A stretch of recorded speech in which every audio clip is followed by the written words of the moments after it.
The scene is set inside the Odyssey Theatre. Within the casino,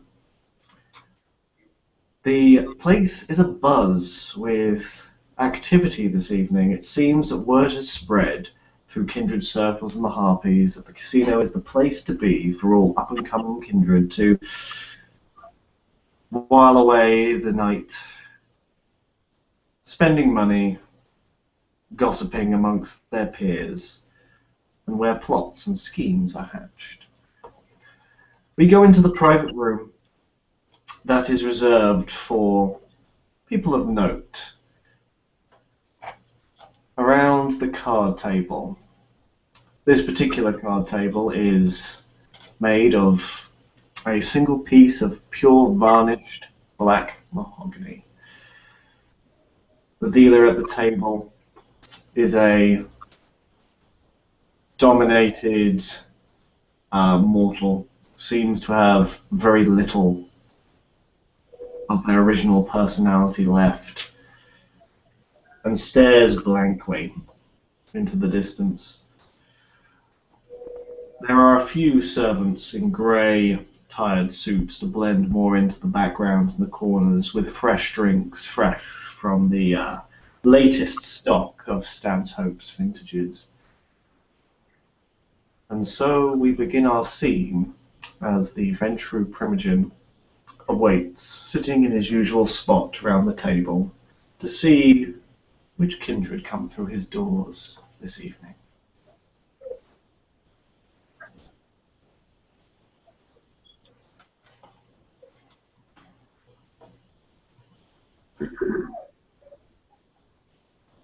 Seeing as no one speaking, I'll just go next.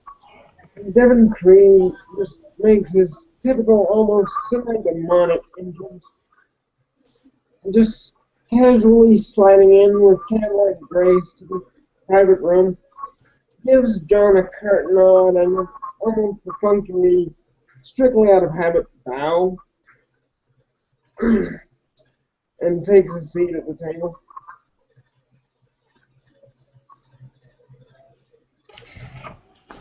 Chloe will walk into the casino. She's still pretty new to the city and wants to just see as much as she can. And she'll hear news about this private poker party and go to said location. She'll see who is supposed to be the host of the party, give a nod, and introduce herself as Chloe Brothers, and take a seat.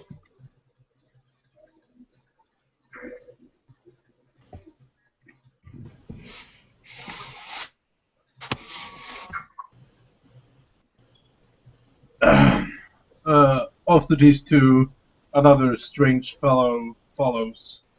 A Hispanic man. He looks around the venue as he doesn't really know where he went. He looks to the people inside and looks awfully confused for a moment. Xavier is approached by a balding man in a grey suit. Can I help you, sir? Well, you see, I follow this Galito right here, and he points to Devin Creed. He's one of my kind, you know? And I thought we might, hang out. You seem like a good guy. And he extends his hand. My name is Javier Rojas. Nice to meet you. The ghoul looks at the hand and looks up at Xavier. Very good, sir. If you care to follow me, the entertainment will be taking place within the master's card room. The buy-in is $1,000. He looks at the ghoul and says, "Oh shit, that's a lot of money, but I can cough that up. No worries." Excellent. He gestures towards one of the young retainers in the skimpy uniform who takes your money and gives you a generous handful of chips as the aging ghoul presents a hand and leads you into the room where the the two brewhas sit, and a older gentleman looking more like a geography teacher than a casino owner is sitting quietly nursing a cup of vitae. Do I get frisked in any way when I enter this establishment, or do I not? There is a section, because this is a movie theatre, and then when in one of the hidden screens, there is basically where the screen room is a converted casino. You are asked politely to hand over any firearms on the table. He reaches to the back of his jacket and pulls out a rather big gun and hands it to the ghoul. The hall serving wobbles a little, puts it into a storage case, locks it, and gives you a little key. He nods, takes the key, and sits down at the poker table next to the two others.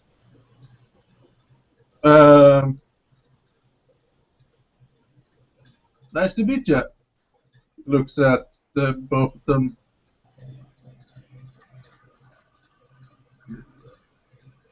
Yes, pleasure as always. And who's this fine young lady? Blanca, what's your name?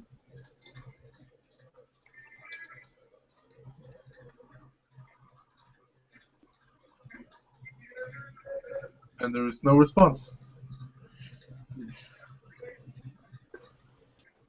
I think she might have lagged out, so we just continue. So, he extends his hand to Devin. What is your name, by the way? I've seen you around, but Oh, never actually introduced myself.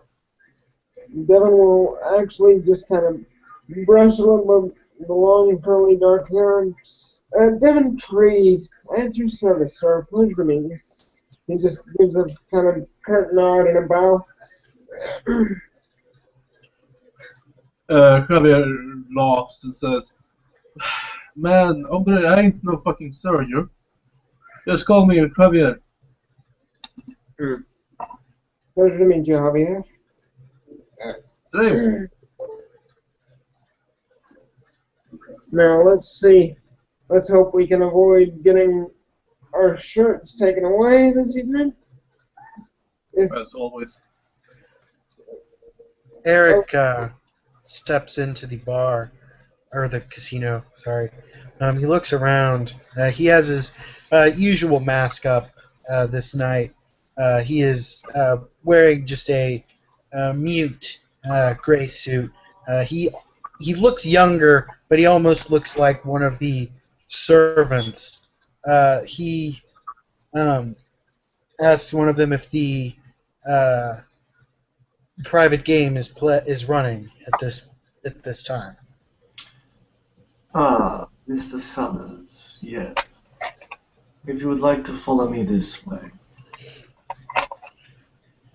Would you like to exchange your chips now, or be put on credit? I will. Yeah, I can cover the. I can cover the cost of the chips. Yeah, he makes the necessary arrangement. Very good, sir. Please, follow me. He does so, And he leads you into the room with the others. Eric looks around. It's like, Mr. Stansoap, Miss Brothers, and Two Faces. I would guess you might not be new, but I haven't seen you before. My name is Eric Summers. Pleasure to meet you. Devin Creed. And you as well. And Javier extends his hand. Hola, amigo. Javier. He shakes it. It's nice to meet you, Javier. Nice to meet you, hombre. So we're playing cards, or what are we doing here? At which point the suited man stands, takes a silver cane that's next to him, leans heavily on it, and straightens himself up. Good evening, everybody. Now that we have all gathered, I am Jonathan Stanhope, Primogen of the Venture and owner of this casino. It seems And that you have something to say. No, never mind. You continue, man. You continue. Thank you. Your generosity astounds me.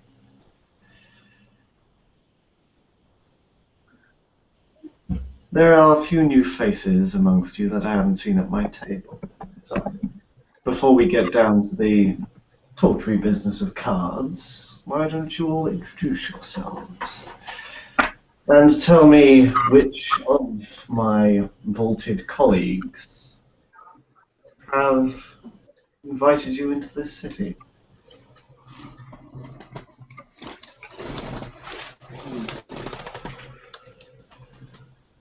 Well, my name is Javier. Well, I ain't actually been approved by none of them primogens, but I have a word from the prince that I'm good. I see. And who is the prince? Lysander. Old, Excellent. scrawny, heavy of a guy.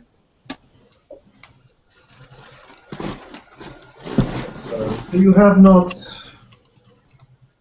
met your primogen yet. Which clan do you hail? Do you need assistance? No, that's good.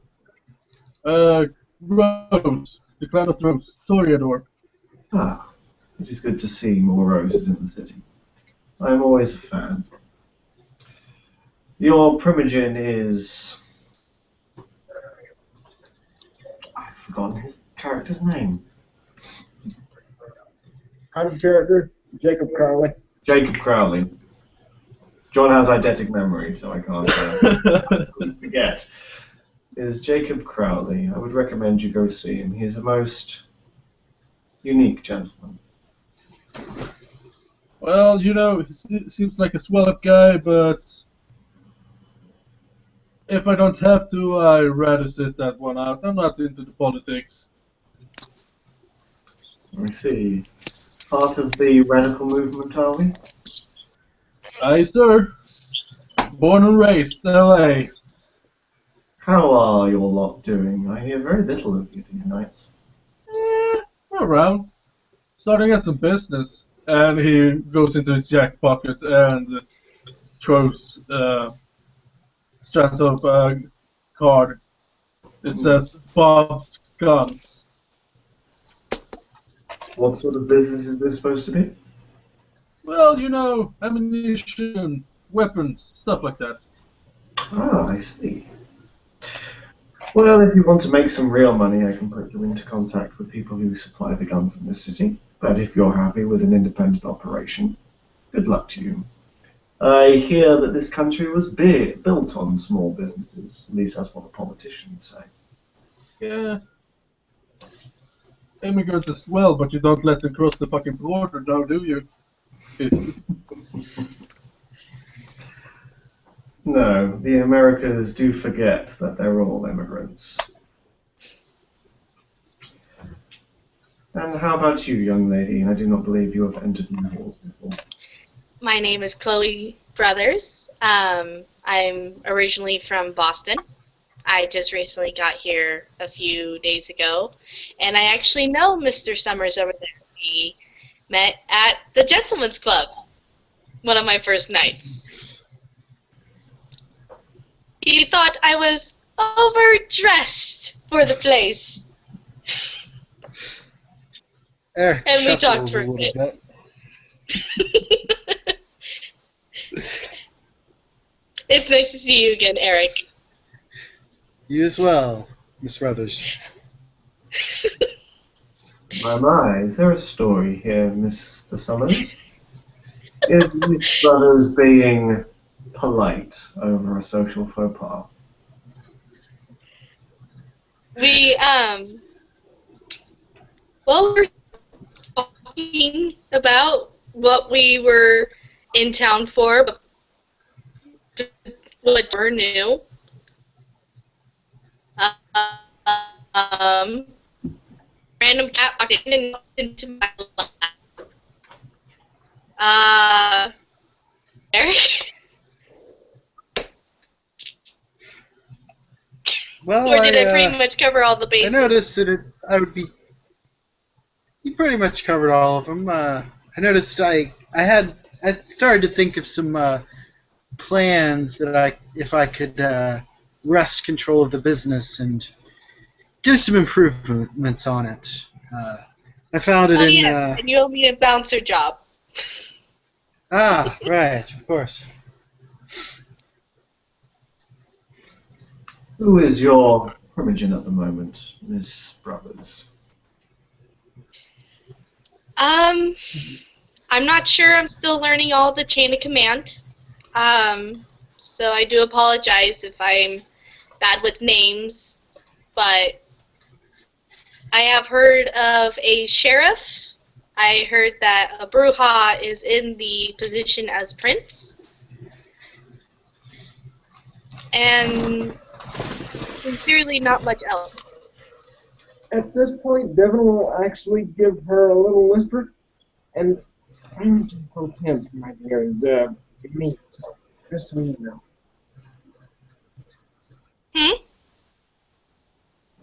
I'm sorry, I didn't Whispering this. He's just sort of whispering this to her so that no one else hears. But he's saying that the Primogen Pro Temp is him, Devin Creed. Just I got all specs, but I'm not pretending that I've heard.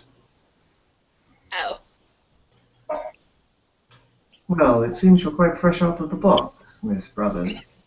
But I'm sure if Mr. Summers vouches for your legitimacy in this business, I will not deny his word.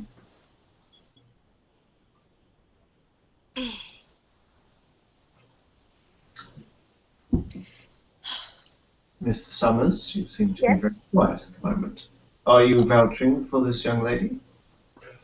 I don't know that I can if I haven't found someone to vouch for me yet.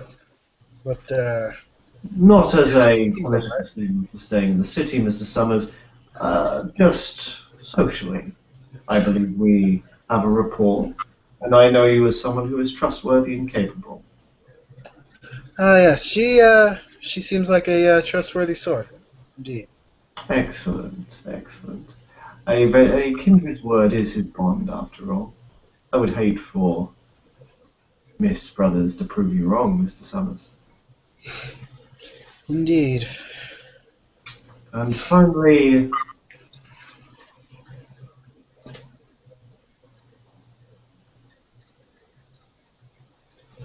sir, I have not met you before. Would you care to enlighten me as your name? out of character, who are you addressing? You're addressing John Stancer. Oh. Devin will just sort of smile. I believe we've had a run-in one evening or another, but my name is Devin Creed. My primogen, Thomas Whitman, has actually written me an official letter of introduction to the Prince of the City. I was brought in to shore up the political position of one of our revered elders. Lysander Eudokia? Well then, I look forward to seeing you around the table when we finally have a meeting. What say you on the political situation within the city, Mr. Creed? What changes would you like to enact for the betterment of our kind? Well, to be honest, do you want me to speak frankly or do you want me to be optimistic? We are all peers here. We leave rank at the door. We are just card players. Fair enough. The situation in the city is somewhat sketchy, to be honest. I've seen vast swathes of land untamed and not exactly sure who runs what or what is going on with half of these people that leave their nest untended. It seems rather peculiar.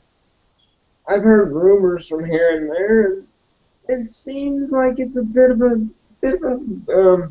to coin the modern phrase, crapshoot.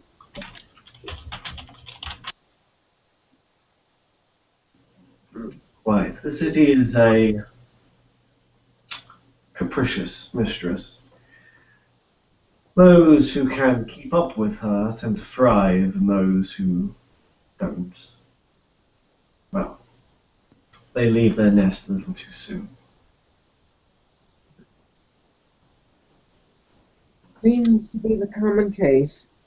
Devin will just sort of sit down, straighten himself up, and kind of smile.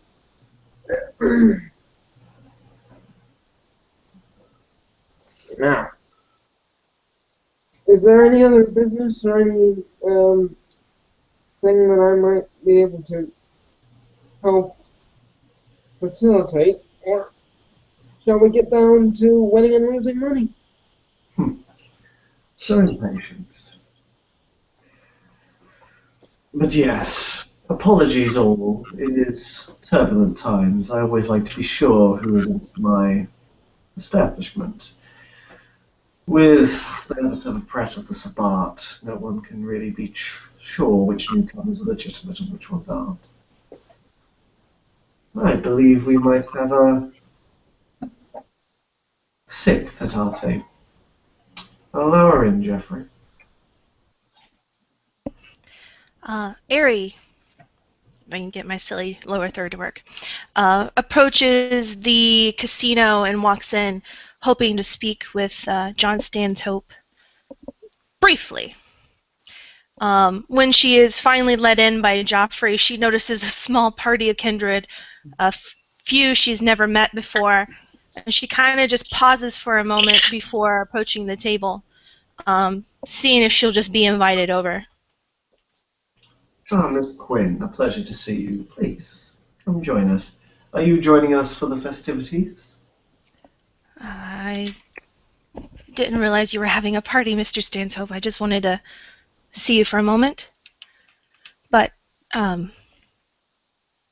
it could wait, I suppose. And she'll go and take a seat at the table they are sitting. It's a poker game tonight, Miss Quinn. It's a $1,000 buy-in. Ugh, 1,000, huh? You own from last time I reckoned, a club and an opera house. $1,000 isn't exactly difficult. I'll tell you what, I will lend you tips. Whatever you'd like to do. And she kind of giggles a little bit as she sits down, very, very softly. Ben will actually visibly brighten at this. Oh, it's a pleasure, my dear. We didn't see each other since that last night. I hope everything went well with all these interesting characters that seemed to enter that club of yours. It's good to see you, Mr. Creed. I hope you're doing well, too. I'm quite fine. All right. Look down at myself. I appear to be in good health. So we're playing poker, huh? I've never played poker before. Is it like Yahtzee or something? That's what I heard. You know, you make pairs and stuff. Yes, something like that. Something. Shit, Okay. Blanca, you need to get up while you still can. You're gonna lose everything. What's it won't hurt. A little fun never hurt anybody. Precisely. Now I would like to introduce you to this evening's beverage. Straight from the cellars, today is called Midnight. A rather pretentious name. I'm afraid you might have to help me with the renaming of the bottle before it goes out to the Elysiums. But you will find the flavour rather dense. It has a creamy texture. The subject itself was a very curious young lady.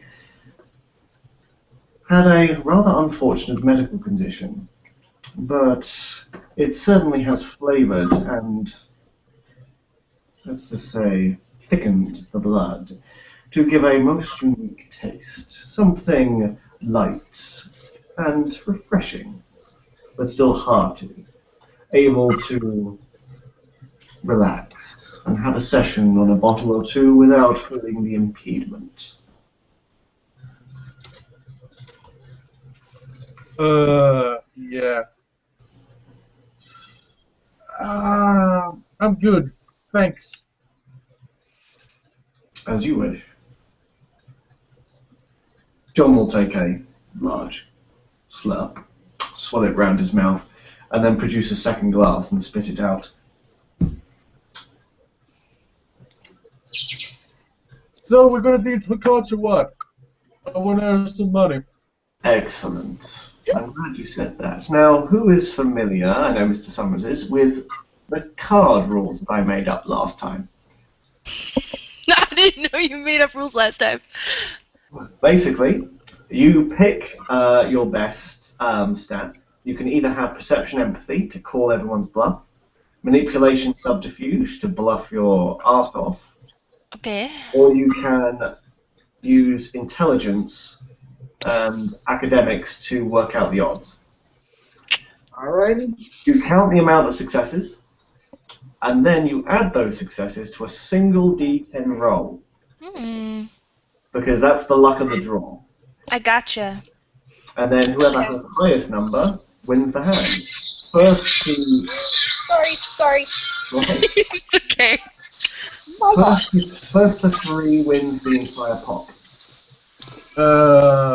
Okay. So, Okay, for example, let me give you an example. I'm just loading up Dice Stream, excuse me. For example, let's say that John has 2 in perception and 2 in empathy. He will roll his dice. DC 6, he's got an amazing run of seeing people, so he has 4 successes. He then takes those 4 successes and rolls a single D10, but it has a shit hand. So he adds his 4 successes to that 1, so that will be a total of 5. Okay. Okie doke. I get it. Okay, then we deal a hand, have a little banter, deal another hand, banter, etc., etc. Sure. So, who feels lucky? John is in a very charitable mood. He will not be cheating with Auspex and will be rolling his manipulation subterfuge. I do have a specialty. So that's 6 for me, plus the D10. So I get 16. Shit. All right. I will roll next. I will roll perception, empathy. You said was okay, right? Yep. I do have a specialty in empathy and detecting emotions. Would that apply here?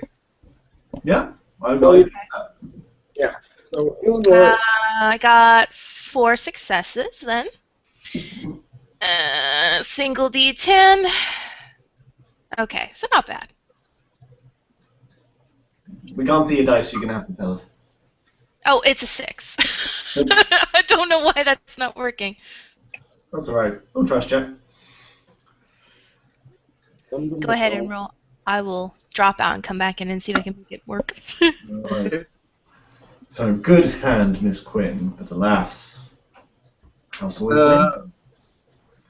Kanye is next. He's going to lie his ass off because he's not good at poker.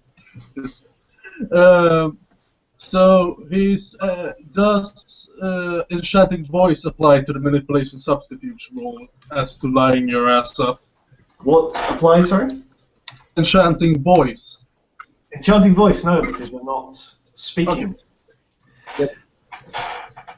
Which would be nice if it worked because I got that too. So Yeah, so do I. You don't want to venture with enchanting voice playing. Javier actually botches his roll. He's blatantly lost. He folds early. It's only He looks at the card and says "puta" and falls. okay. I'm going to say this now. Go on, Mr. Summers. You think my dice are big? He won last time. Would does impeccable lies count, or is he just No, hiding? Impeccable Lies does count. I reckon. Okay. Yeah, you can bluff perfectly.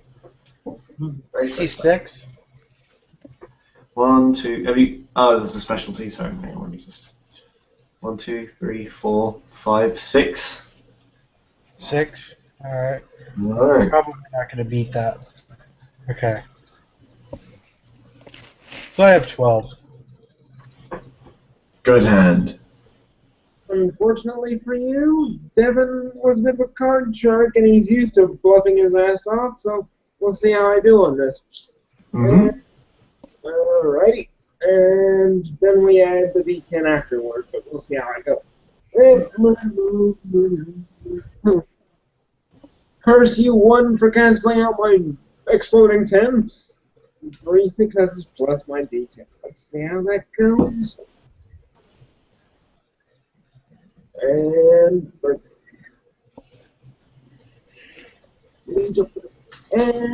so that's a 12, I think. 12. A good pair. And finally, Miss Brothers. You going to surprise us out the gate? Beginning of the afternoon. I'm afraid I cannot hear you, Miss Brothers. Yeah, you're muted, dear. You're muted. How about now? Yep. That's better. Okay. I'm still, like, learning how to play this kind of poker. I did not know. It's fine. Basically, are you? Fail. Good Do you thing it's have? only $1,000. Right? Do you have your character sheet in front of you?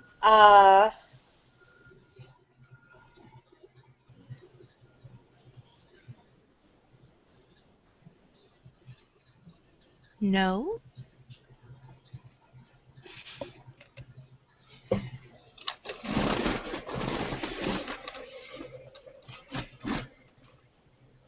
Oh, Miss Brothers decides on her cards.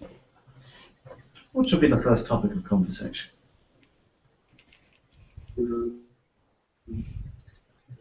That is an interesting little question. Well, I've got no doubt that between a bunch of kindred that we can find some stories here and there. This depends on the topic.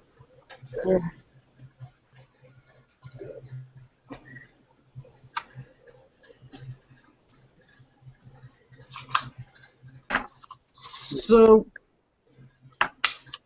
what you guys actually doing? You know, I know the venture guy, he's business and all that, but what do you guys do? You know, he points to the rest of you. What do we do? Was a musician for many, many years, and before that, I was a gutter-punter kid stealing wallets and finding a way to fleece a buck, so that answers your question. More to you. So, what wallets? That's low, man.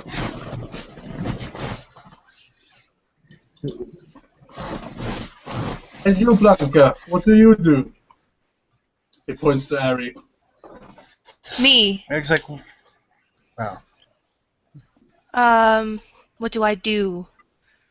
Well, for right about now, I'm just a property dump, apparently. I just got a couple of places and I'm trying to fix them up. Other than that, can't say I've worked in a while. Well, if you need someone to perform in any of these establishments, I would be more than happy to burn a few guitar strings. Oh, that's very generous of you. I doubt that, well, I don't know. Maybe other concerts would happen at the opera house, but I'm kind of reserving that for the opera mainly. Miss Quinn, you have a superb sense of humour, but I do worry that you have not found any employment. I believe there was some ad in the 20s that said, working is happiness. Without a project, people get very lethargic. I Yeah, guess I'm trying to... I apologize. what this guy said. Albert must fry and so on and so forth. Works give liberty. Maybe. I suppose I'm trying to find a project to occupy my time with now. I think the main question you need to ask yourself, Miss Quinn, is what do you care about? Well, that's a touchy question to ask about right now, unfortunately. When each treat our condition differently, I knew a Nosferatu who spent decades of his life focused on his mortal family. He would follow his family tree and detail every moment of their life. I knew a Ventru who wanted to build the tallest skyscraper. Having goals in life, especially ones as long as ours, keep us motivated, gives us something to look forward to. Yeah. Well, I guess I'll think a little harder on that. But as of right now, I'm still trying to readjust after a very big mess. You know how it is. Just so. Take solace in the fact that your experience would have crushed lesser kindred. And there's only two ways to go: to be stronger from your experience, to die from it. I'm not so sure it didn't crush me a bit. And yeah, as the other guy said, Blanca and Javier once again makes to his jacket and pulls out a pamphlet.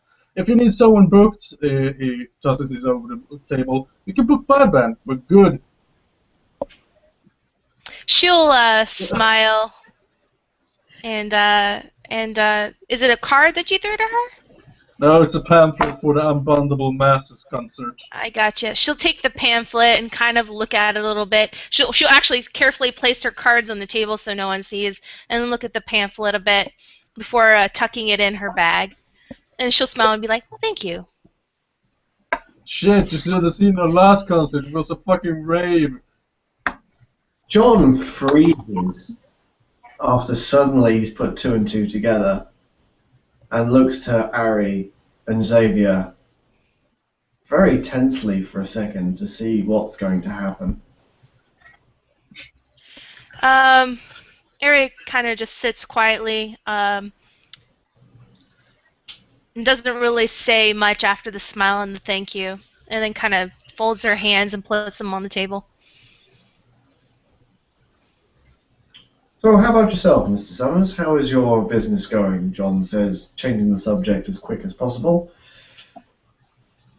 He's like, well, I had a few plans for that one club I found in town. My work with computers, I feel like the kind who operate the business are starting to get tired of me a little bit. So I need to find another avenue for income. I never come in during the day to meetings and business stuff. Well, if you need an avenue, Mr. Summers, I have plenty of projects that need capable kindred. How are you with the world of the media? I haven't done too much with it, but there are some. There are certainly ways you can use. I can use my computer skill in the media. Hmm. Well, if you're interested in foregoing that, I can get you in contact with the right people and see if we can get arrangements done for you to help own part of a news channel. I think that would be interesting. I'll have to give it a thought, Mr. Stansfield.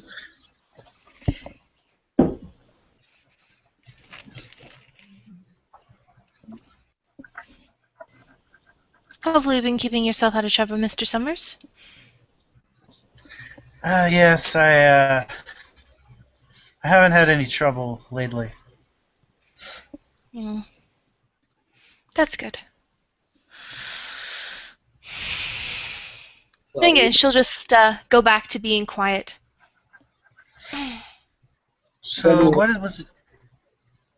What did you say you did, Devin? Sorry, I missed that. Oh, well, I was a musician for a long, long time, but with this digital age, I've had to walk away from the fame and the rock star life. When you say that you're a vampiric musician and that's your gimmick, and you don't age for 20 to 30 years, people start raising eyebrows, so I had to vacate and move shop, so to speak. So now I'm flying under the radar, away from the limelight, away from my money, away from the worship of my fans. It's a big change from where I was a few years ago. I can certainly understand that. My entire unlife has to be done away from any cameras of any sort. Otherwise, you'd get hunters called in. Hmm. Yes, that is rather the case of business. Crossbow bolt. So you do. So you one of those nasty motherfuckers, ain't you? I am of Clan Nosferatu, yes. Shit, I don't think I've ever had sex with my mother though. So No. he says that as if he doesn't understand the word for somehow. When in reality, he's just being a smartass with you. Sorry, loss. You know, I will spell for you guys. You know, fuck, this shit is a curse to begin with. Well, it's a fucking great thing too, you know. But getting the, you got the short stick, man. You got the short stick. Indeed, between imagine our faces, and that's what the inside of a Malkavian's mind looks like. We all have our different flaws. Gives me the shudders just thinking about what they think about. I try not to think too hard about what the Malkavians think about. Shit. The only thing I ever got from this shit was like being attracted to sexy guys, and that's a plus. And sexy women, of course.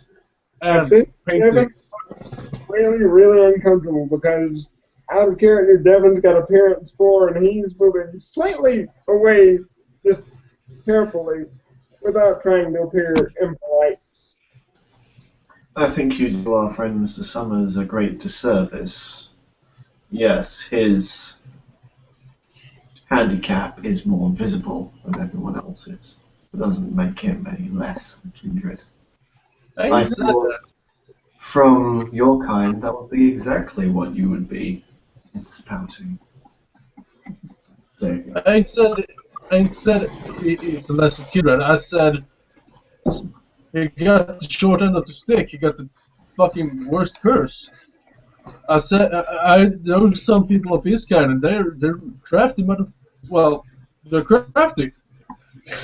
Perhaps, but I think the poor unfortunate fate of being hit over the head with a shovel and thrown at walls in the Sabbat is a far worse curse to be trapped in. Devin just kind of nods soberly and tries to remain very quiet. Yeah. Shit. But you know, shit sucks, then you die, and then you die again. So what you gonna do? What you gonna do? Oh, that is quite poignant. But if you're a musician, Mr. Creed, have you, perchance, gone into the Looking Glass Cabaret on the waterfront? Miss Cavalaris is always on the lookout for kindred talent. Well, this would be the first I'm hearing of it, but I'll give her a shout and see if she would be interested. It's always nice to have a stream of money coming in. Yes, Miss Tavalaris is a very well-respected Victorian woman in this city, and seems to be a patron of quite a few of the arts. Huh. Shit. She's looking for singers and stuff like that? I'm actually looking for work. Her taste in modern music escapes me. I'm not sure if there's any real difference, but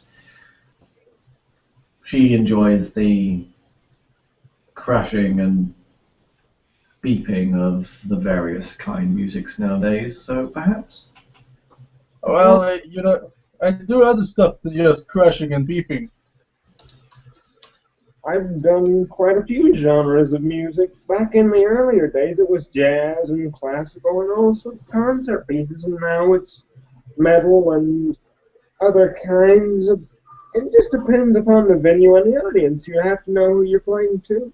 Or if you could play some good jazz, Mr. Creed, I would snap you up right here. It has been decades since I've seen heard some real jazz.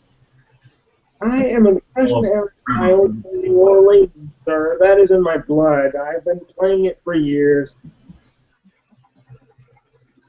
It would be an honor, one night or maybe a few, to play a few songs for you, certainly.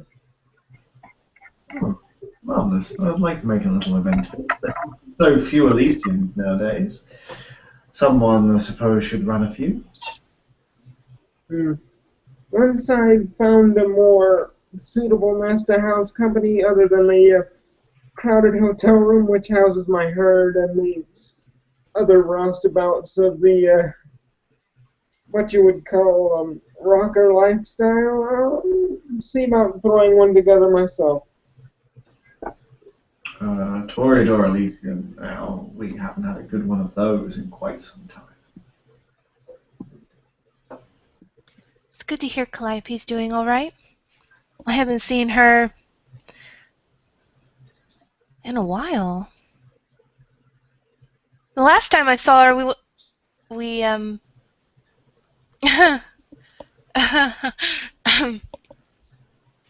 never mind.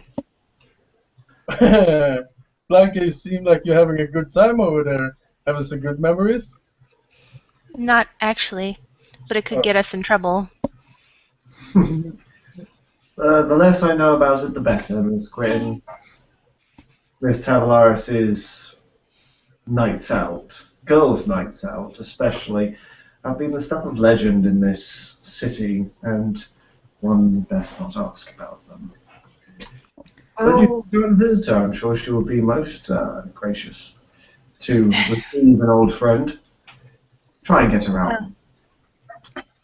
I'll try my very best not to impose upon her wilder party girl habits, because while I've had to do that for the kind, and I've had to perform how I've had to perform for the past few decades, I've actually found the wild clubbing scene a bit of a strain on the nerves. I have very acute ears, so too much of it in my ears start bleeding, and it's rather unenjoyable.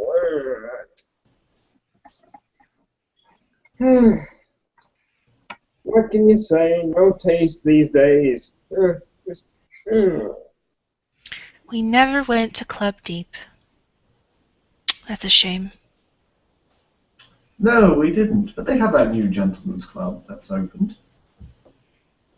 Okay, gentlemen's club, or Devin gives a forward of the fingers. Gentlemen's club, as in pole fancies. Ari remains silent. Oh, I don't know, some meeting place for the kind that seems to be quite popular with the kindred. Oh. Mr. Creed, I believe it is a place where female kind go to not wear very many clothes, if you get my drift. Oh, I That's have not no what Club Deep's all about. Well, I have no problem with the fashion institutions these days, but I was never fond of the man-on-man scene. I still don't quite understand it, and it kind of unnerves me, to be honest. Yeah. Some old Well, we prejudice. all have our tastes. Yeah. I don't know why you Americans get so worked up at this sort of thing. This has been happening for God knows how long. It's not exactly that I'm worked up. It's just that I would rather dodge as few embarrassing clothes as possible, given that I'm a rather attractive man myself. When you get You older, are guapo. concepts of gender generally fall out the window.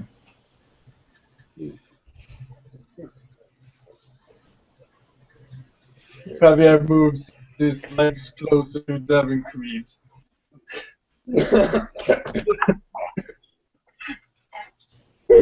All right, rolling, so control. I'm not a frenzy, but just to kind of keep a calm face and try it, show that he's not affronted or anything of that kind.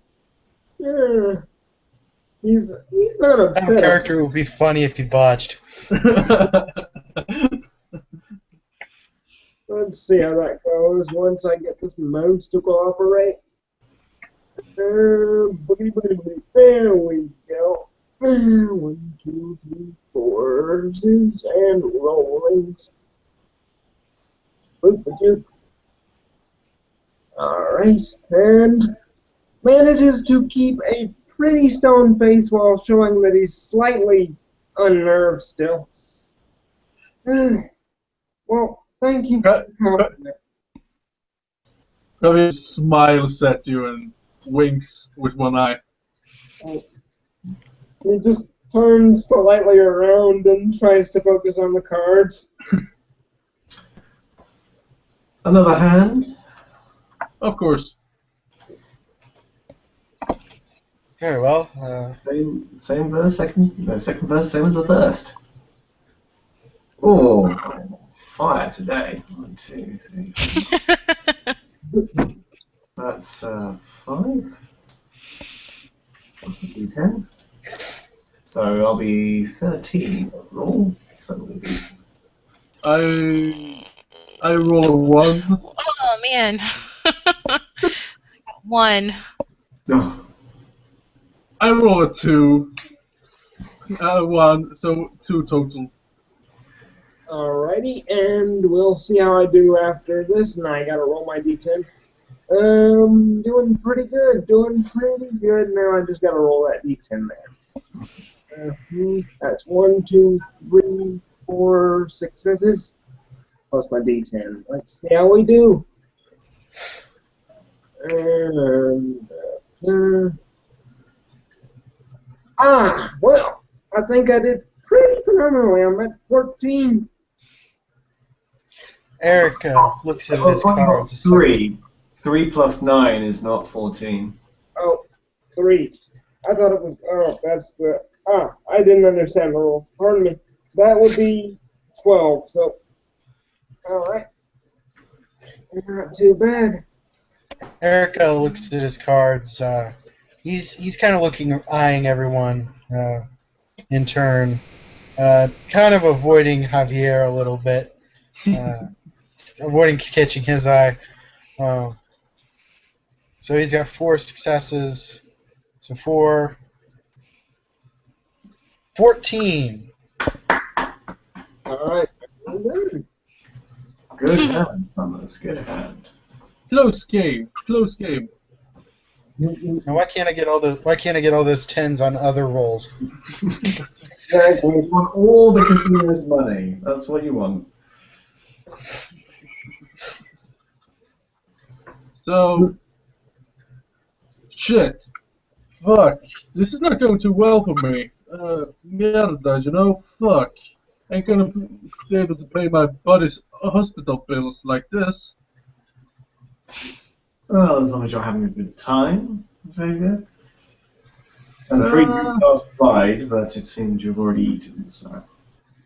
Yeah, shit. I took a hooker in the projects.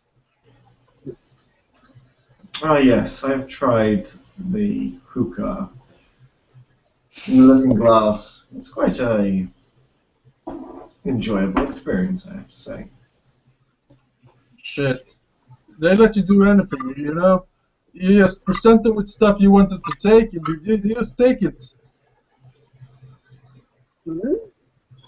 Oh, well, some of us have to learn some restraint. Ah. If I took everything that I wanted, Xavier, there'd be nothing left in the city for everyone else. But you know, by the way, any of you guys know anything about like medicine or something like that? What about it? You know, my ghoul, my friend, my ghoul Felipe hasn't been feeling so well lately. What's wrong with him? Well, you know, he has a fever and he has like yellow typish eyes and stuff like that. If you want to book him into appointment, I'm sure one of my associates can look at him, Xavier. Yeah, maybe you should just go to the doctor. Well, you know, he doesn't have the insurance. I've been on the rough side of things myself, having to live on the streets, so I can empathize, but unfortunately my medical knowledge is sort of lacking. I think the only thing I know is you don't want to let your ghouls get their blood tested, or you break the masquerade and cause all sorts of fun things to happen with the CDC. You'll be surprised how easy it is to get through a ghoul's blood from any sort of testing. The mortals haven't got the technology to pick it up. They might see an abnormality, but most of the time will be forgotten about. You'll be surprised how much we can get away with. It doesn't mean that there aren't tireless Ventru making sure we clean up all the messes, but a ghoul is no problem.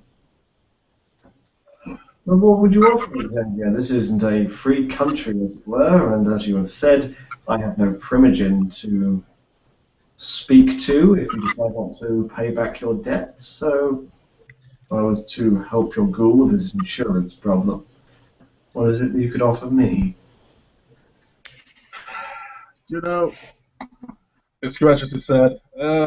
Shit, I don't have so much really. If you want information, I have some information.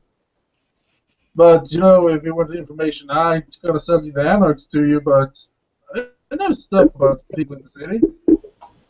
So what, you know?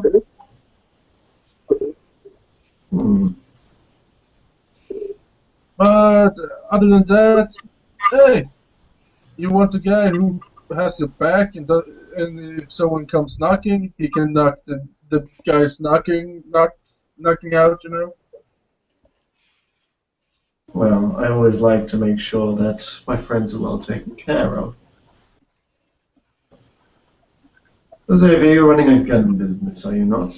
I also have a manufacturer who is supplying guns, but has no distributor. How about I look after your ghoul and you sell on our guns? Does that sound fair? Shit, man, sure. No worries. And I would be appreciative for a small finder's fee for marrying up this little negotiation. 5%. One more time. I would ask for a small finder's fee from the whole transaction, say 5%, just to wet my beak. Yeah, sure, whatever. He extends his hand and spits in it. A red blob. We have a deal? I would have to get you in contact with whose factory it actually owns, but I will certainly set up the meeting if you are willing. Yeah, sure. No worries, send in your ghoul. I will make sure he has the best care money can buy. Cool. And he looks at his hand once again, looks at you, and gets the hint that you ain't gonna shake it, and just wipes it off on his jacket. Good doing business with you. Shit. But you know, there's actually been some guy who I met recently, like, total newbie, didn't know anything. Picked him up, going to show him to the prince someday, but I ain't got a hold of the prince yet, so. Show what to the prince? Well, what do you call them? In the you can guys, fledglings. You met a fledgling. Yeah, got off a Greyhound from like New York or something like that. Fucking assaulted my ghoul, gave him a beating, but he came back. What was his name? Raymond Cortez.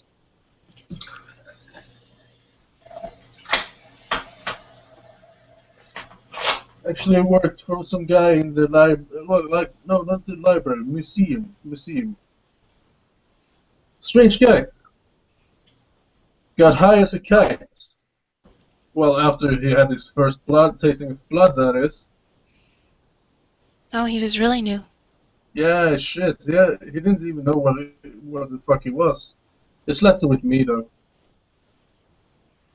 It's a good thing you got him off the street. Yeah. He Good didn't hurt thing anyone on the Greyhound? No, not anyone. He went off the bus, smelled the blood of my ghoul, and assaulted him in an alleyway. Hmm. Rather unfortunate little incident, I guess. Shit. And there was some other guy who we met up with, so that was... Shit, that guy was totally out of it. Didn't know what was going on. He had some girl he knew or something like that who got him, embraced him and Sabbath something, and he went on a Greyhound to New Sarum. For a small town in Boston, this place does get a lot of traffic.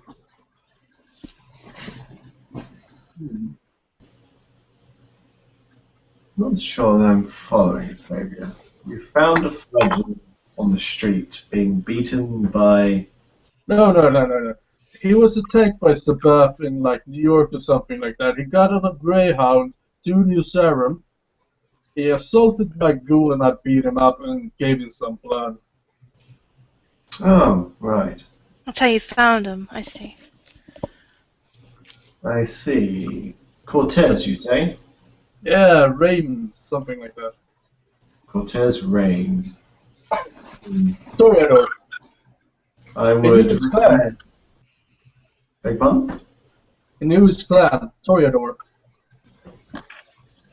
This one of my clanmates. Well, I would recommend that you speak to the sheriff if there's someone claiming to have just fled from Sabatlands, just to make sure he's not another one trying to slip under the radar. You know, I'm not actually just saying this like because I want to share. I'm saying this because I don't want to like go to the fucking sheriff. Hmm. Ah, I see. You want the information So, to be spread, but you do not want. This is what the harpies are for. I will hopefully, in the next Primogen meeting, sort that out. but you Xavier's know, will be an information network for such pieces of information you have just gathered. I wonder if the Nosferatu will be able to help me with such an endeavor. We do need to get information flowing more swiftly through the city. What do you think, Mr. Summers? Uh, I believe Miss Lucas should be working on that, on getting that up and going. We were focusing the past few weeks on getting the sewers back to being unable to be infiltrated by Sabat as much as we could. They had fallen into disrepair in the past year or so. Yes, just so. Very adept woman, Miss Lucas. I think we can see great things from your Primogen in the years to come. Speaking of Indeed.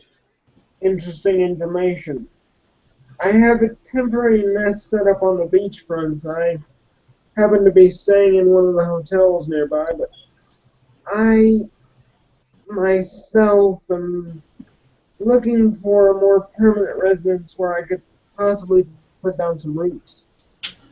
Are there any unoccupied areas where large buildings still remain unoccupied? Oh, my dear boy, you're a Primogen pro templar and you do not have your own haven? Why, speak to me afterwards. I'm sure we can sort you out. Fair enough.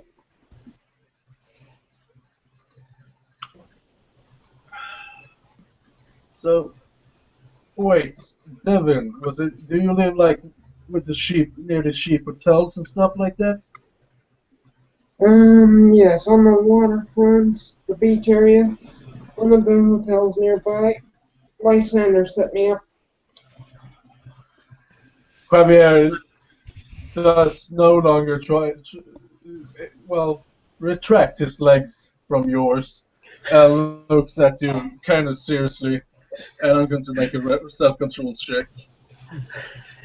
Alright, let's. Uh, and let's say I passed that one because that's all successes.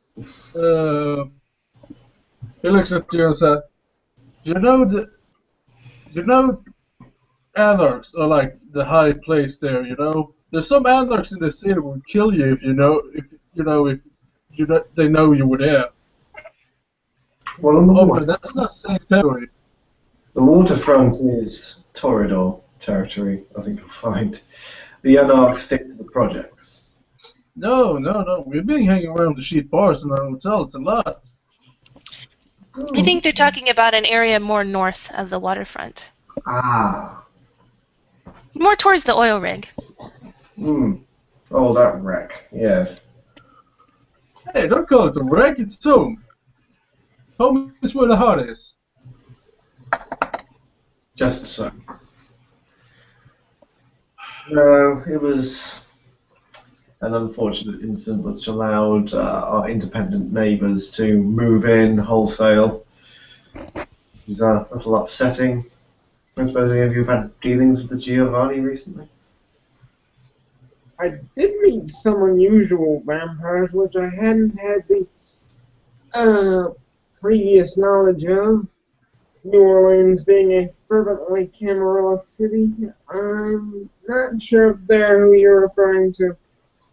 Rather strange fellows, gave me the creeps all around. I assume that would be them. Uh, Hmm. Yeah, last time I go into a bar called the Open Casket. Huh. Yes, that is their bar. Their little Elysium, I suppose, if they had some. you know, you shouldn't pick on Giovanni so much. They're good people. Especially that Ewan guy. And Javier like floats away in his thoughts. Is so magnificent.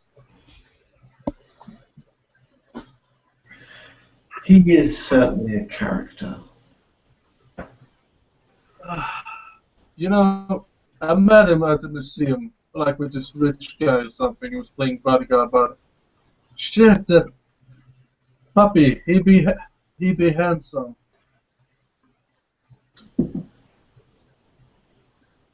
A bit of free advice, Xavier.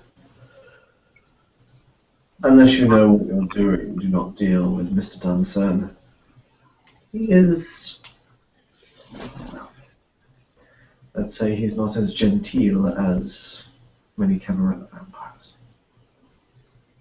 Well, shit, I ain't Kevin, am I? No, true. But still, be warned. He nods.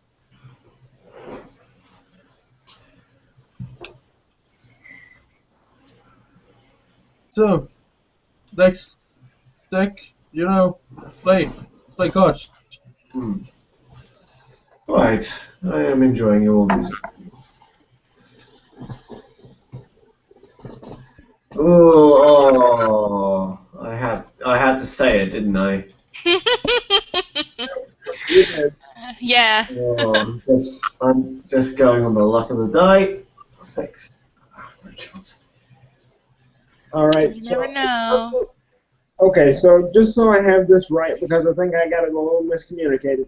You go on number of successes added to the roll afterward, right? Yeah, you roll Mhm. your best stat relating to poker. You add up the successes as a number. So you get 4 successes, that's 4. And then you add that to a d10 roll. So for instance, you have 4 successes, 1 d10 roll, you would have a score of 10. All right, good. I thought this was the fairest way to make sure that people with a bucket ton of dice don't always win.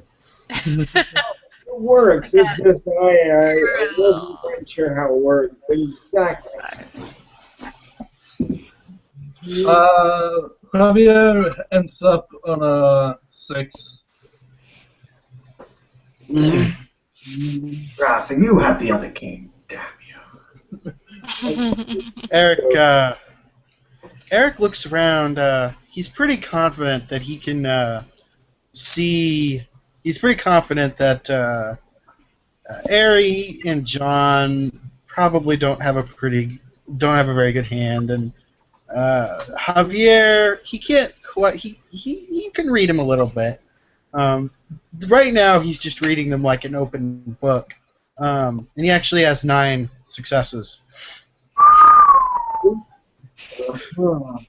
And we'll just see how that goes. Oh, very nice.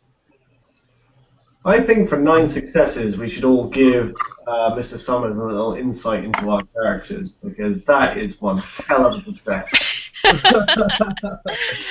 All right, I'll go first. Erie right now, she's not playing well, but you can notice that she's not even really trying. She's completely in a different world right now. She is miles away. That is the insight you have.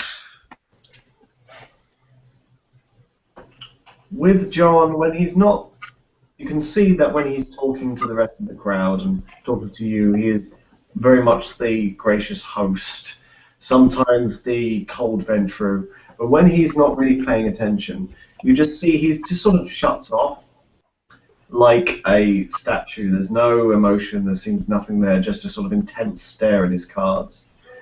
And you do notice that his hands twitch, and so does his eye movements a little bestially when he's not thinking that he's being watched.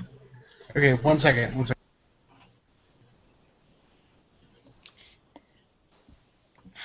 Woo, the one time I get really good, and I am blown out of the water. Woo, So what was your score in the end? 13. I got 3 successes. 13. There's 10 here. So Well, how does it match up against the... Oh, no, he got 9 plus 8, so 17. That's a He destroyed us. I'm pretty sure. full house. Yeah. He went all in, and everyone went with him. Yeah, we lose. um, Okay, I'm back. Sorry. Yep. as far as insight into Devin, I can honestly say he carries himself much more politically. He's a much more ambitious, much more conniving, much more clever, much more cunning brand of bourgeois than your average stereotypical rabble.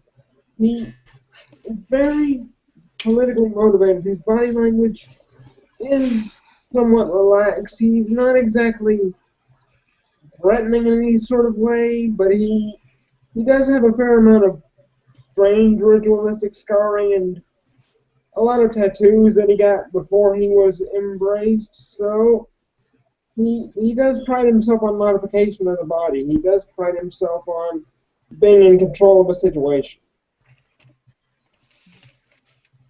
And that's And just from looking at you.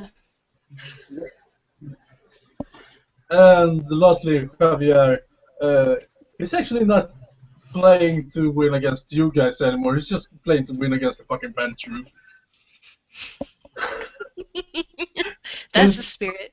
he's looking at the Venture with daggers in his eyes. Just, I'm going to beat this motherfucker, and if I don't beat him, I'm going to beat him.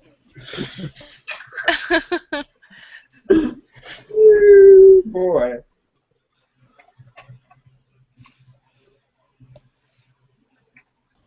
Something like that. Alright, I think he's up to 2-1 in a row. But in the end, Eric wins. Yep, it's 2 for Mr. Summers, 1 for myself, and no one else. Where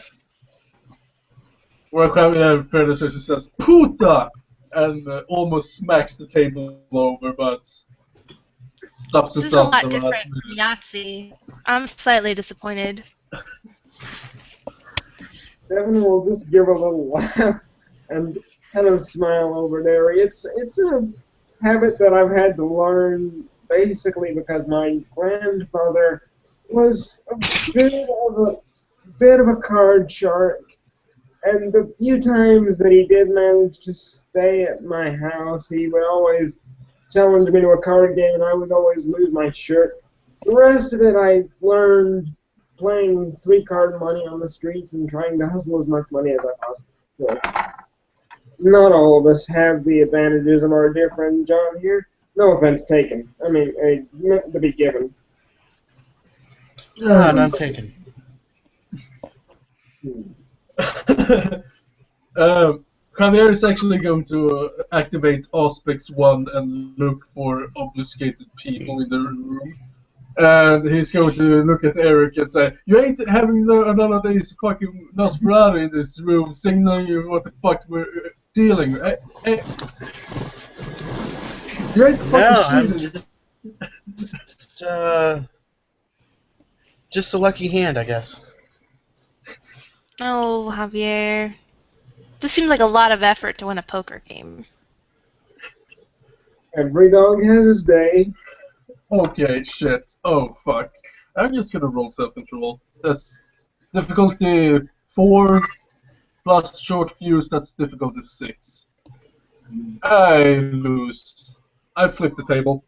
My goodness. John stands and squares up to Javier. If you cannot keep your temper in civilized company, then you will not be welcome in this establishment. You will be billed.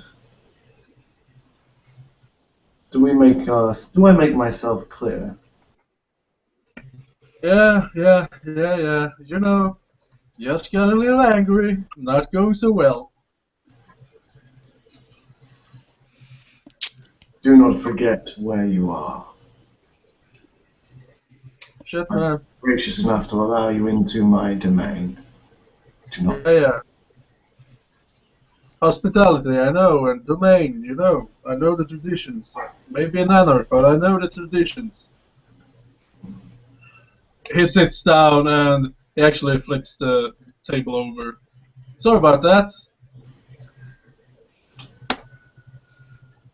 John calls for staff to clear up the drinks and the. Shall we move to a different building? Hmm. Perhaps it's a wise decision. They head off to a small booth in the main hotel. It's not the hotel, in the casino. It's one of the more open tables, but John waves off whoever's playing and they continue playing there.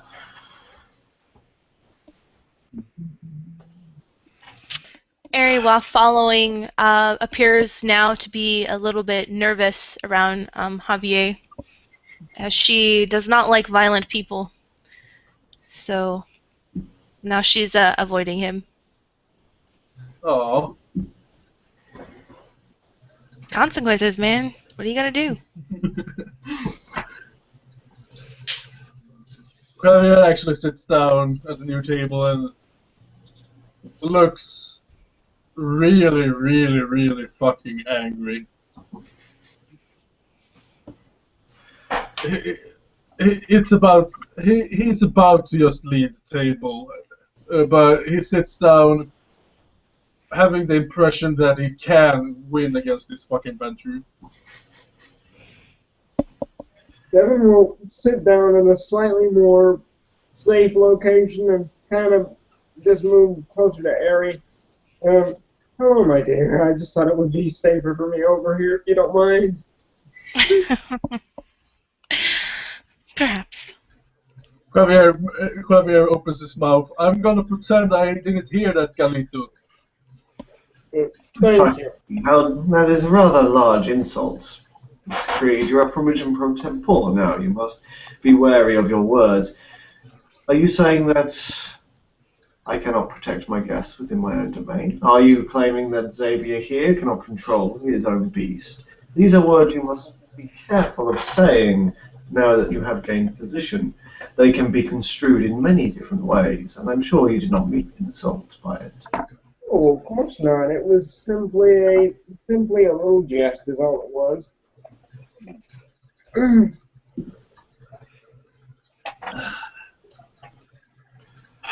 You know,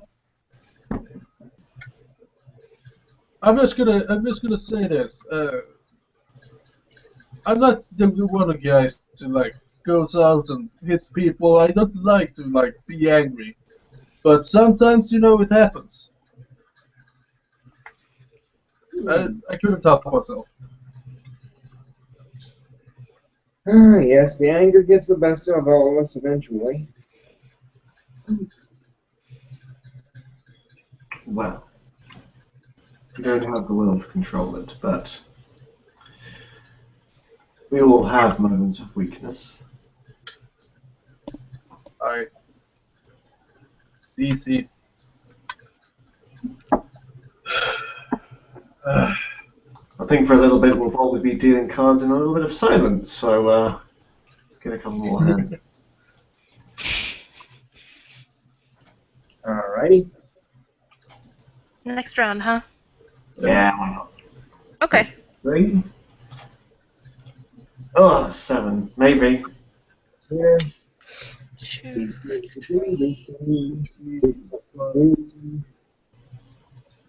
Shit. 9. I get 6. Again.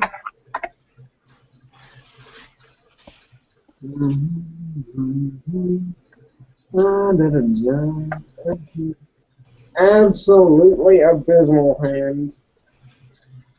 Summons. Yes, he looks at his thing. He good got lord. 6 Look at the other successes.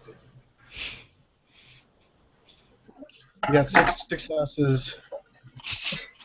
He gets an 8. Ah! Ah! Oops. In his area, He's There smiling. you go. and he had me as a friend, he will actually give her a little polite tap on the shoulder and a good word of encouragement. You've actually done quite well for a novice on that particular hand. It's because I don't know what I'm doing. That makes me impossible to read because I really just don't know what I'm doing. Apparently, 2 kings is good.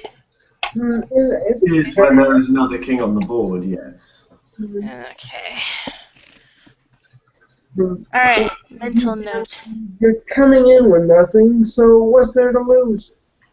But besides $1,000, not much. At this point, Devin will just kind of smile and just kind of sit there thinking to himself, I'm glad it's Lysander's money. It's just money, I suppose. You're playing with the prince's money? Oh, that was an inner monologue thought. Okay, sorry. Ah, shit, Blanca, you're good. Sure you haven't played before? Yeah, I'm pretty sure. I think I would remember something like this. Ah, shit, you got us all by us, or fucking cojones. It's you and the Yep. venture guy. You almost died. I don't have any ships left. Almost. I should just go in. You never know, it might turn around, right? Isn't that what most casinos hope that people think? Very, very true. There's always the hope of optimism, and unlike a lot of my brethren, I'm a very optimistic man. Well, don't worry about that. Well, I get a subtle sneaking suspicion you might be hustling us, Miss Quinn, but only time will tell. We'll see. We'll see. Maybe that's what I want you to think. John smiles wryly at Miss Quinn, knowing full well she can't lie for toffee.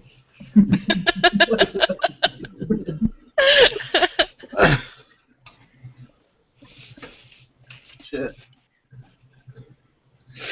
I just got lucky. Don't worry. So, Isn't that how anyone wins at poker, honestly? Yes, it's mostly cards and gamesmanship, whether you bluff well, and if you have any visible tells or anything of the sort. And at this point, I'm going to roll perception empathy to actually see if I can see any tells or anything of that kind, just because he's kind of showing off. I'll roll manipulation subterfuge. I ain't seeing my tells. Alrighty then. 1, 2, 3, 4, 5. Stone. Yep. I see nothing on you. tells. What is that supposed to mean?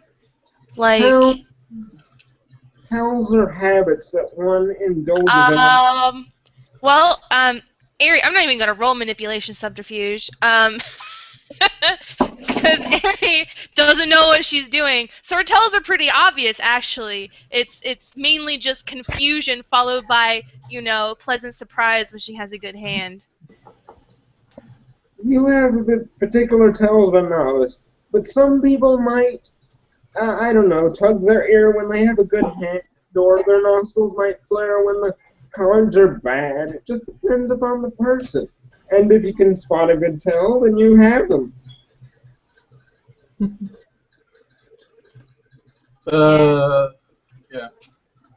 Javier does have some tells, like he pulls his shirt when he's stressed and stuff like that. Exactly. Oh, keep in mind with that, if she has a good hand, she's comparing it to Yahtzee, so that could mean anything. I got Mrs. Bunn, the butcher's wife. Is that good?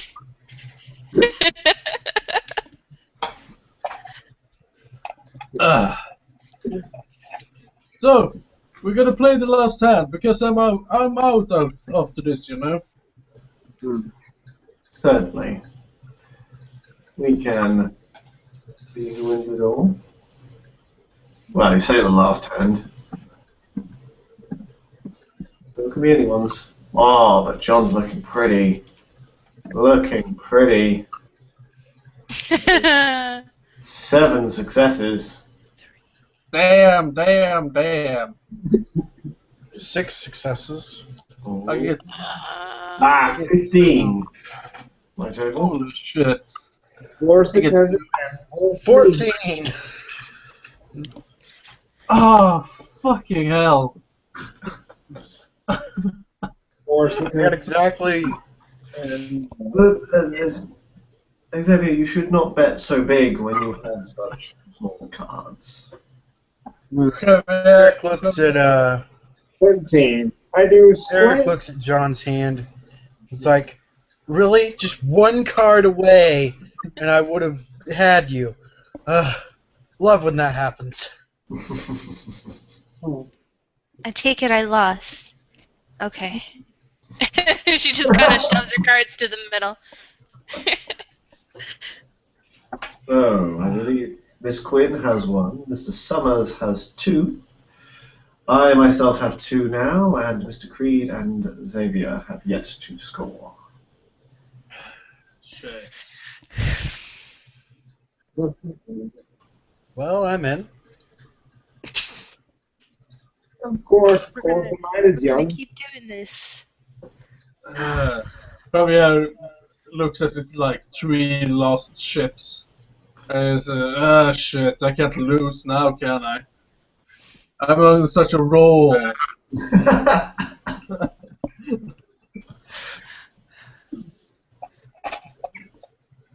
Alright.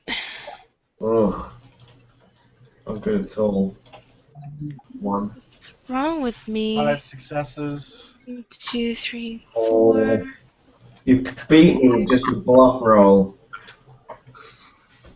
3 plus. I got 11. I got 12. I got 5. You're just very unlucky. You poor thing. The dice gods just hate you. Not my day today. Alright. Quinn This is what hasn't, you need to do. he hasn't played before. Are you sure you know what he's doing?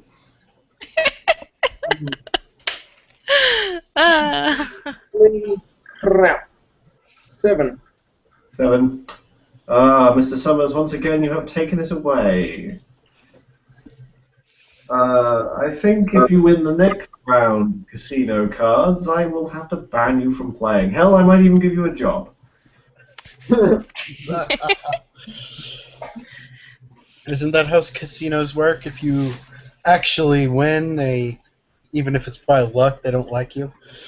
Or is that just kind casinos? I don't know.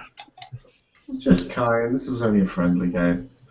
The big money games I use for my for kind I wish to, I don't know, either gift or ruin.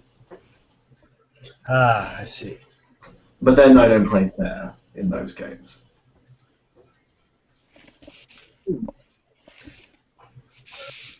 All depends on perception. Quite on so many things. Perspective. For example, my perspective on gambling is you didn't come in with anything, so when you lose, you don't walk off any worse than when you started. Shit. You guys do this often, or because even the little chick beat me? I like to make a little habit of having one every couple of weeks, just as a little social call. It gets awfully difficult to socialize with kindred when you're primogen nowadays without people wanting something from you constantly, so I use this as a distraction to actually remind myself who the kindred are in the city and socialize. You know, Mr. Stanzo, you're always welcome down in the projects or near the sheep bars. We can hang out, take a brewski cerveza together, and, you know, see where the night ends. Do some coke in a dirty toilet stall. That sounds like just my sort of scene, Mr. Xavier. I haven't been to the Anarch territory in some time. You should try it. I've lost. I had a few friends in the Anarchs, but unfortunately they have left town, and I have no idea what you all get up to nowadays. Well, you know, we do Anarch stuff. Concerts. Mm, Guns. yes. Anarch stuff. Just out of curiosity, who was this friend in the annex? I don't judge. Just out of morbid curiosity. Oh, Mr. Creed, my contacts stretch throughout the city from the moment I was once the master of harpies. I'd be a very poor kindred not to know everything that goes on here. Who enough?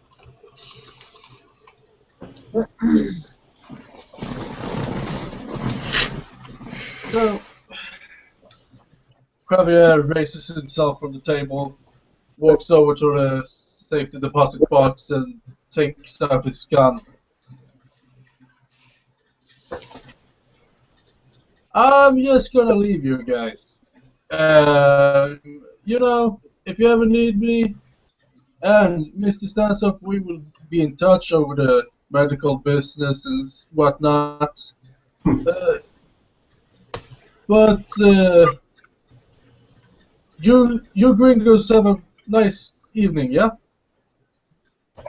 Good You as evening. well, Mr. Javier. Hasta la vista, yeah? And he leaves the establishment. Hmm. Well, despite a small outburst, he was actually quite reasonable for an anarch.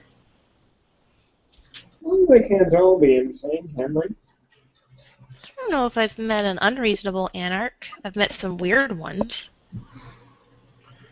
I don't know, maybe it's just a prejudice thing. Anarchs generally don't have a fondness for the venture.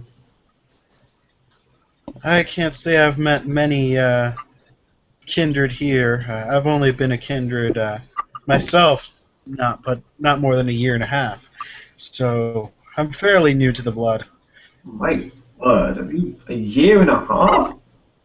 I had no idea you were so young. And you have literally wiped the floor with me at cards for all night. I'm genuinely impressed. Some raw talent you have there. A year and a half? Have you been released by your sire, Mr. Summers? I don't mean any offense. This is a shock. I was separated from him in Boston. There were some problems there. I came here to escape some memories, but I didn't have very much time with him before I came here. What can you tell me of Boston? I hear it is run by the Giovanni. Uh, the roads were designed. The layout was designed by a drunk man or a stoned man, something, because they don't make any sense at all.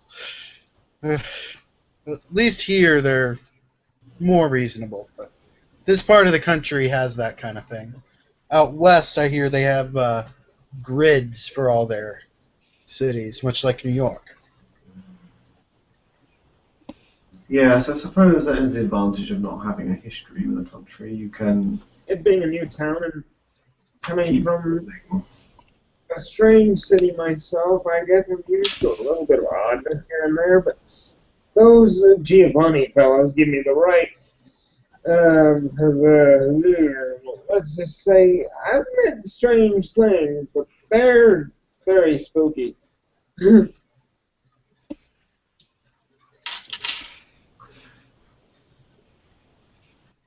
Oh, Miss Quinn, I spoke to Mr. Darkstone a few weeks back, saying they were trying to get in contact with you.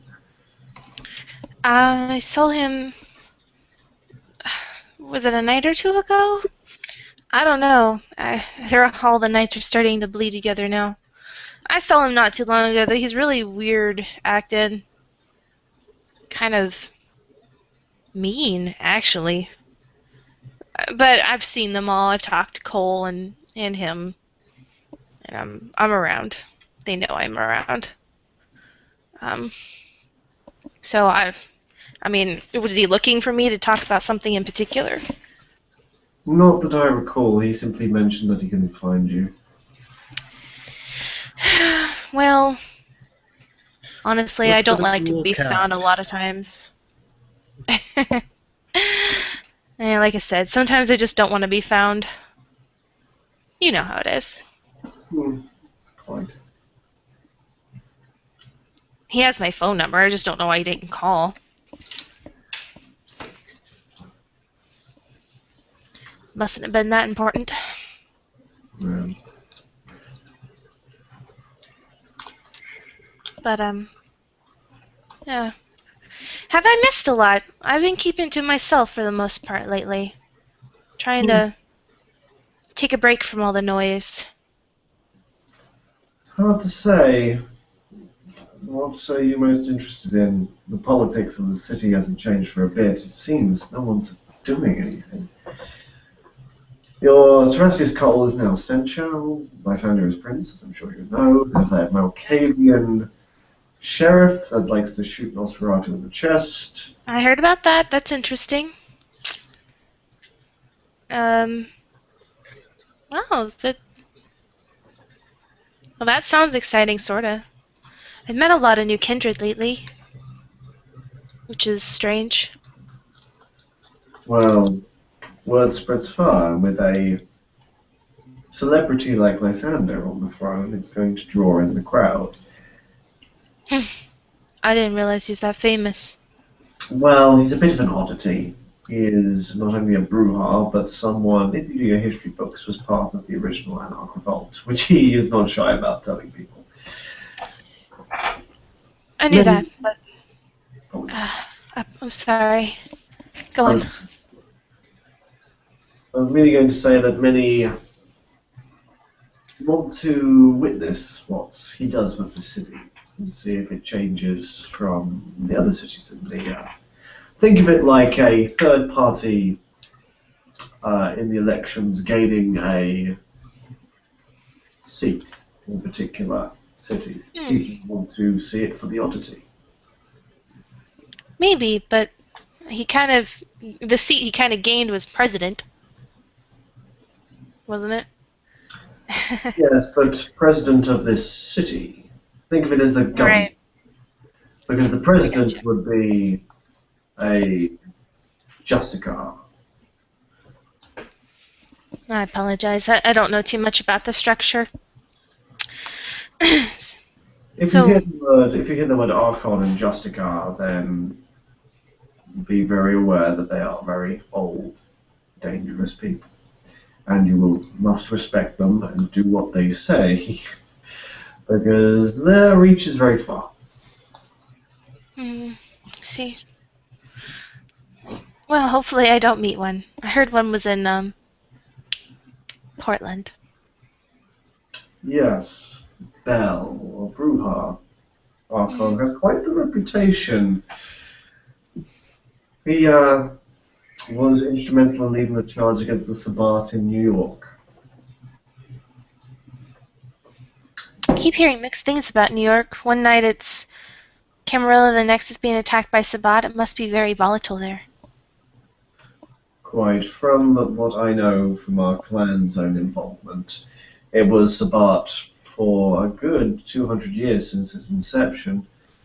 Only recently, in the last few nights, it has been retaken by the Camarilla due to the tactics and sterling effort led by Jan Peterzoon clan Ventru, with his help of all the Camarilla clans, of course. But there's one thing to take a city and another to hold it, so...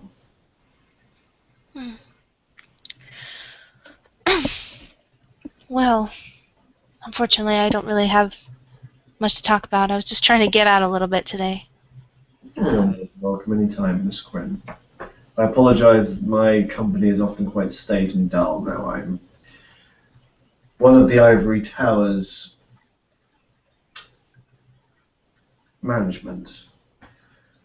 If you need something with a little more fun, less business, perhaps you should contact Mr. Valaris.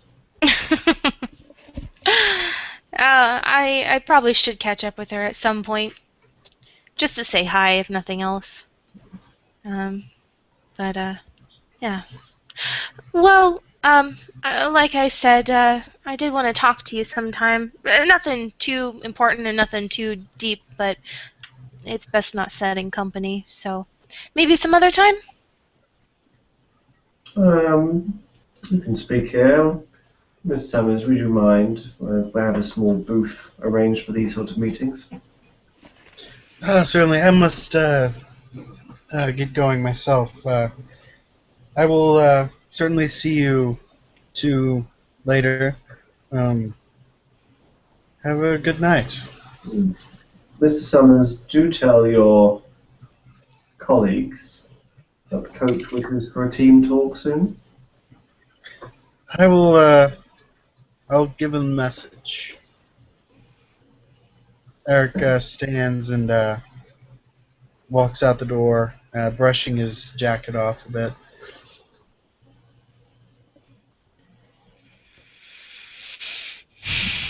How can I help you, Miss Quinn?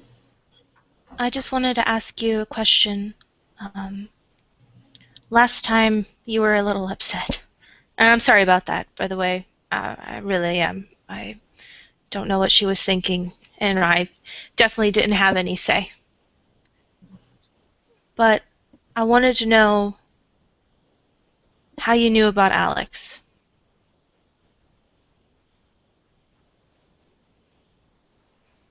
Miss Quinn, my position in this city is Master of Harpies. It was my job to know everything that happens within the city. I have informants and contacts throughout the city. Most things filter down to me eventually. How I found out of your little, well, incident was actually quite incidental. It has not spread far, and I have not said a word to anyone.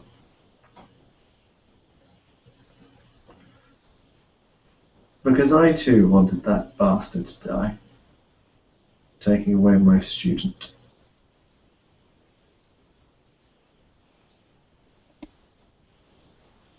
Yeah.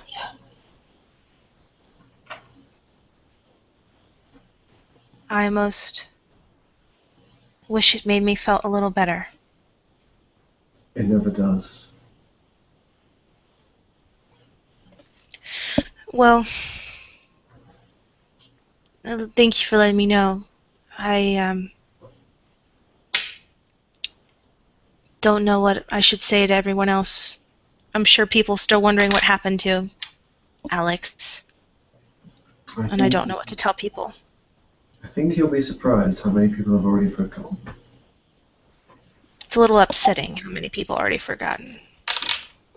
Miss Quinn, if you wish it, I could make sure that you could, with all honesty, say you didn't know. Honestly, our initial plan was just to say that I killed him myself. We unstaked him and he frenzied, and fortunately he was weak, so... Oops. Perhaps, but with this business with Tremere, it is not good for you to bring more attention to yourself.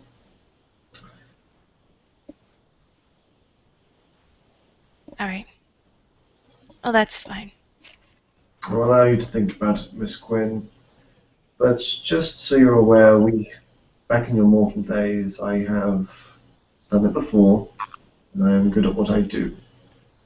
If you need an infallible alibi, then I can do a favor for a favor. I was just wanting to know where things were. But if we just let this go, that's fine.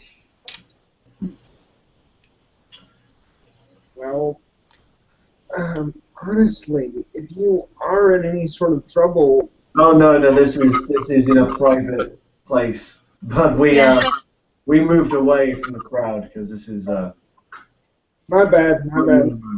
Very private conversation right now. Sorry. you weren't here and we didn't know what to do.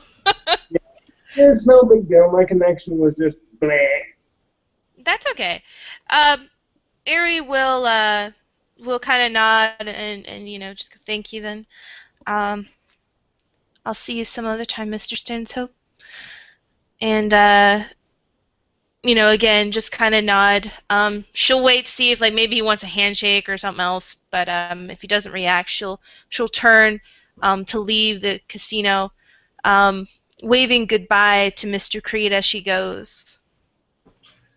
John is actually going to try and use his charisma and empathy to appear more human than he is, to try and remember what it's like to actually be friendly but not creepy. I'm actually quite good at this.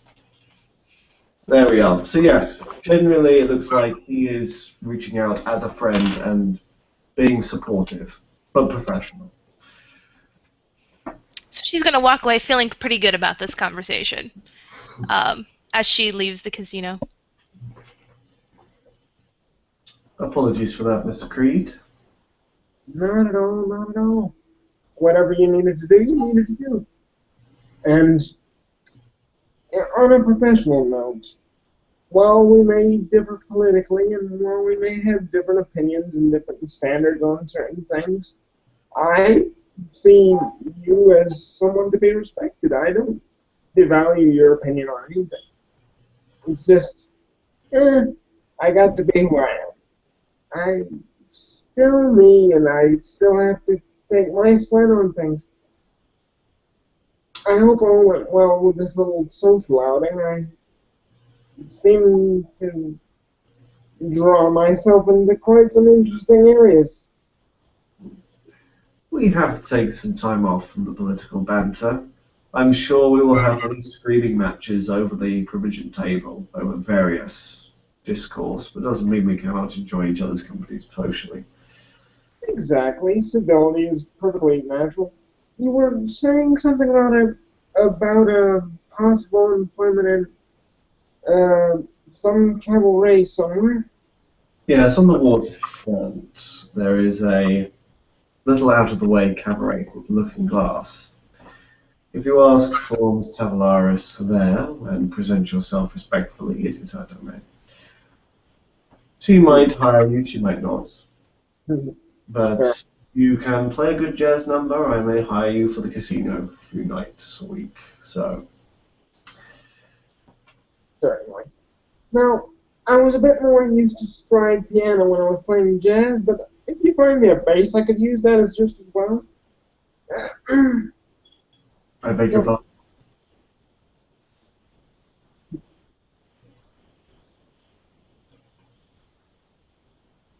So I didn't quite hear you, Mr. Creed. What did you say? Oh, I said I was a bit more used to stride piano when I was playing jazz, but if you find me a bass, I can work with that just as well.